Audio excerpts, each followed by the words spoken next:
Hello, good morning বন্ধুরা। আজকে Wednesday চলে এসেছি সাত্বিককে স্কুলে দিতে। তো এই স্কুলে দিয়ে এখন দাঁড়িয়ে আছি যে বাস সেলে উঠবো। তো বাস স্ট্যান্ডে রয়েছি। দেখো তোমাদের সকালবেলার মর্নিং ভিউটা দেখাই নিউ টাউনে। পুরো ফাঁকা আর ঠান্ডা আছে, তো যেইটুকু হাওয়া ঠান্ডা ওইটুকুই, সেরকম কিছু টেম্পারেচার কিন্তু নেই। একদম মানে টেম্পারেচার ফল করেছে, মানে বেড়ে গেছে আর কি, ফল করেছে বলছি, ভুল বলছি। তো সেরকম ঠান্ডা আজকে একেবারেই নেই। তো কলকাতায় মোটামুটি বলতে গেলে শীত শেষের দিকেই চলে যাচ্ছে আস্তে আস্তে।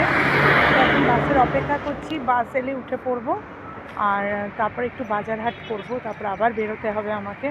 তো ভিডিওটি এখানেই শেষ করলাম। ভাবলাম তোমাদের সাথে একটু গুড মর্নিং শেয়ার করি, একদম মুখে বলি good morning, good morning, good morning. গরম চাই চুমুক দিয়ে সবাই নিশ্চয়ই তোমাদের মর্নিংটা শুরু করবে। তো আমি এখনও চা খাইনি, বাড়ি গিয়ে কফি খাবো একটু বা চা খাবো। ওকে, টাটা বাই। ভিডিওটি ভালো লাগলে লাইক, কমেন্ট, শেয়ার আর ফলো করে দেবেন। টাটা।